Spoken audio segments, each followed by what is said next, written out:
Welcome back to another episode of our Gem Hunter series. My name is Seth. You're watching Mind Your Biz, and today we're evaluating, looking at, reviewing Kitty Inu. Don't go anywhere.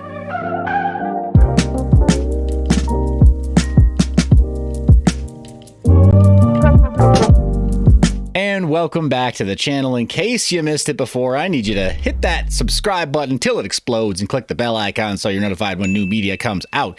As a reminder, this is sponsored media, but it's also not intended to be legal, financial, or business advice. You need to do your own due diligence after you watch videos like this. In fact, I want this to be a conversation starter, not a conversation ender.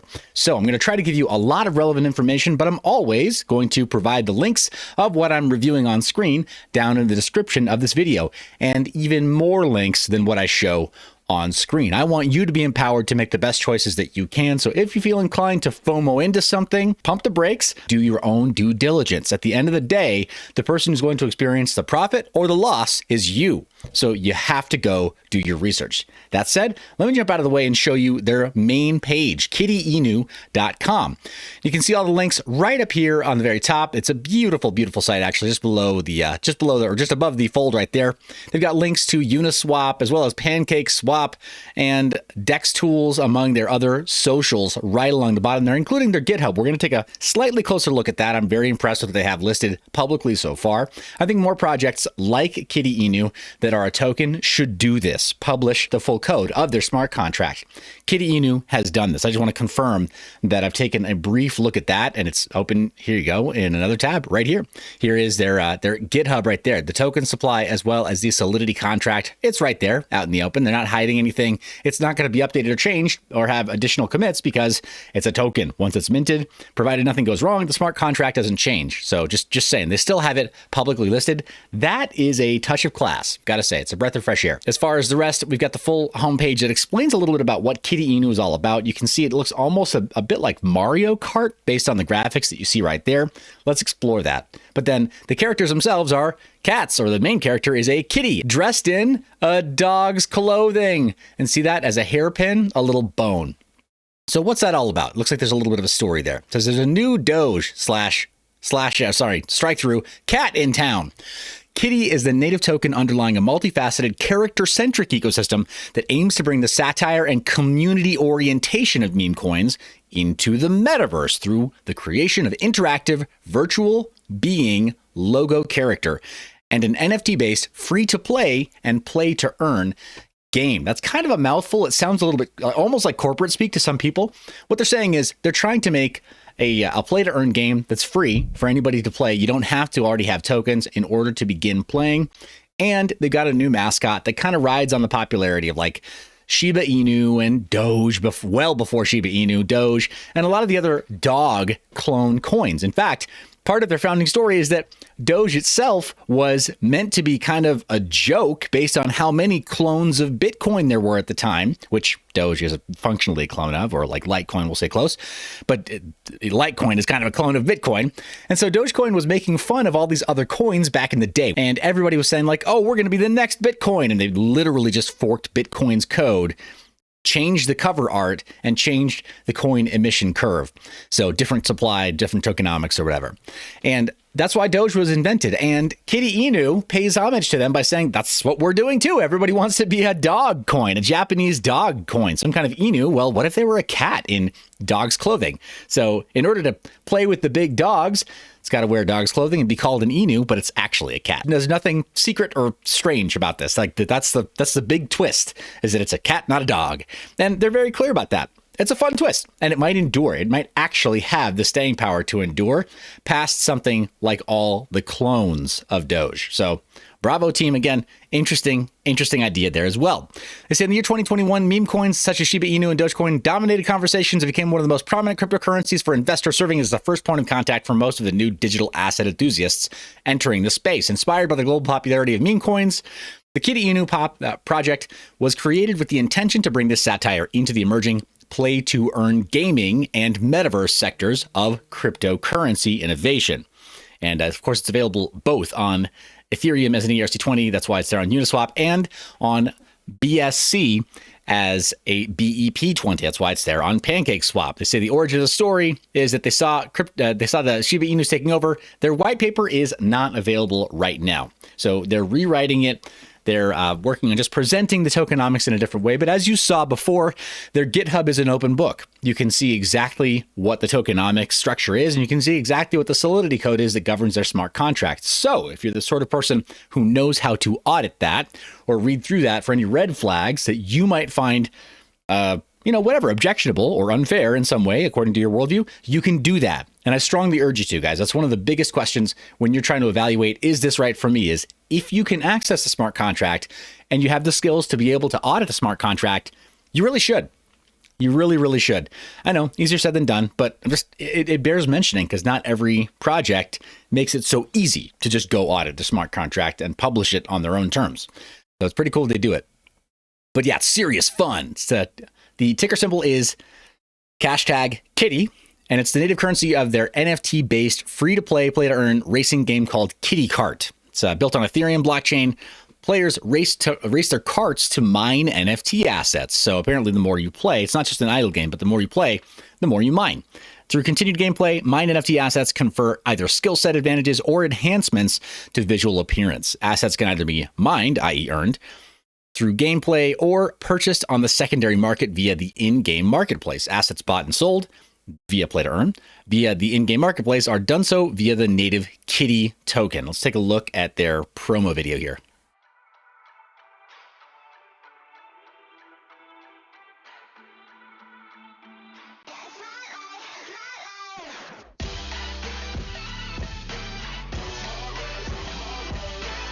I don't know if this song was the banger that I hoped it was, but it is cool gameplay footage. I really like that.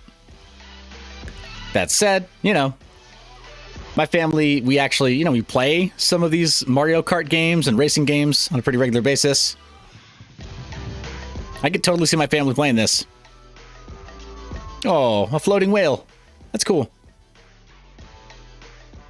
Pretty straightforward gameplay, as you would expect it to be something of a Mario Kart style racing game. So again, nothing like way too out there. The scope is very manageable for a team that's trying to launch something that's free to play. I mean, here's the big criticism a lot of people have of projects like this. It's like, oh, either the gameplay isn't advanced enough, or it's too advanced. I don't trust it, or something right in between, or it's too advanced, so that's why you want all our funding. It's a very, very difficult time, I think, for projects that are trying to launch play-to-earn games. But let's go further through their main page. First off, the star of the show is the Kitty, right? Kitty is the name of the character. Brought to life as a full-fledged virtual being available to interact with on social media through a first-of-its-kind partnership with Virtual Beings Guild Culture. So a decentralized Web3 Pixar. Founded by Meta Oculus Story Studio co-founder and ex-Pixar animators, Culture will help Kitty say hello in the metaverse and beyond. That's pretty darn cool, guys. In this space, what you build is actually a little bit less important than who you build it with, in a way. So I love that they kept the scope very approachable, very doable. They can deliver everything they've said so far. It's not overly complex, and who they've partnered with or who they're working with by way of team can potentially roll out that next piece of the roadmap, making Kitty an interactive AI on the net and in some of these social media platforms. It'll be pretty cool to see what they actually create there, though. Kittynomics, 1 trillion max supply. I don't know what the decimal place is. We'd have to take a look over on its token tracker page on Ethereum. Maybe we can do that in a minute. But the total supply that is available right now, apparently, the amount of coins in existence, is about 3/4 of that, give or take. The circulating supply is about half of the total max, the max supply, and the current market cap is over $25 million as of the time of recording. That's great. That tells me that there's probably some healthy flow throughout the ecosystem that's going to help these developers build. Let's take a look at some of the specifics there. It's a fair launch, safe and secure, no team tokens. I really was attracted to this last part right here. They say the project generates revenue via an 8% tax on every transfer event, so buying, selling, or wallet-to-wallet sending. This innovative way to fund the development, marketing, and operations costs associated with the project ensures that the core team can deliver on its aspirations for the Kitty ecosystem without soliciting individuals or entities for startup funding, who may not have best interests of the project at heart or be forced to sell allocated team tokens against the project in order to fund it. This is kind of the velocity of, or having velocity of development match velocity of the token, if that makes sense. If the game is being played, or at least if tokens are being transferred from one side of the ecosystem to another, then the developers earn an 8% tax. Now, that is a bit deflationary to the overall circulating supply, and it could be problematic if the team actually does not recirculate tokens, since there's no burn on their side and it doesn't become like truly deflationary. It just becomes, some would say like that's a bit of a vampire effect that the developer team will have over time. And so seeing that 8% tax of everything move, if every single coin or token in the ecosystem moved once, then 8% of the entire supply would go to the developers. But it's not going to move just once. If it's meant to be a circular economy, it's going to go back through the ecosystem several times. So the developers could be growing their treasury over time, but they would have to build enough value that people want to use it. See the catch-22? So, I mean, I think it's great for now. We'll see how it plays out over the long haul. But, I mean, all in all, I think you could do worse. You tell me in the comments section, what do you think of that tokenomic model with the team not having any tokens at launch or any allocation at launch, but having an 8% dev fee or dev tax on transactions moving into the future? What do you think that's going to do to coin value if there's a higher incentive to hold tokens instead of transferring them? Well, you tell me in the comment section, guys. You're out of control, and I am here for it. Love it. All right, fair launch. They say prior to the token launch, there were no pre-sales, no preferential tokens, no venture capital, and adequate notice regarding launch time and date was provided publicly to anyone interested in purchasing the Kitty token. They say, with a recent study showing up to 73% of new token launches on PancakeSwap are scams, our launch was designed with buyer concerns around safety and security in mind. Again, I've mentioned it before. I think it's a touch of class that they host their Solidity contract on GitHub. So you don't just have to go out of your way to see it somewhere else. It's right there out in the open, and they have a very conspicuous link to it on their website. That's classy. Liquidity pool tokens for Uniswap have been burned, and those for PCS or PancakeSwap have been locked up for 2 years on Team.Finance. Additionally, our contract has been audited by both CertiK and InterFi, verifying that transfers can never be disabled. Now, what I'd like to see is a link directly to this, perhaps in the conspicuous link list that we have above the fold, very top here. Maybe it is. There we go. Audit KYC.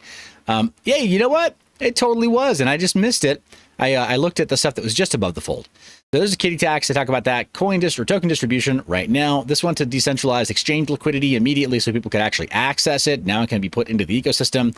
And then burned by the development team was 7.3%. Burned by the anti-bot, 6.3%. And then Team.Finance locked from the BSC launch, or for the PancakeSwap launch.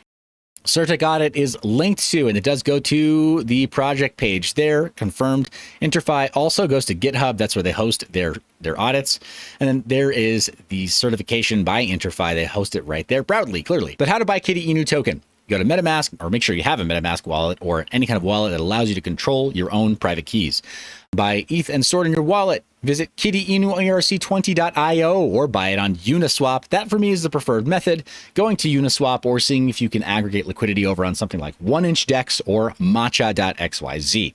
I think that's preferable in most cases if there's liquidity out there. Step 4, swap ETH for Kitty. Nice. Well, it's pretty straightforward, guys. Whew.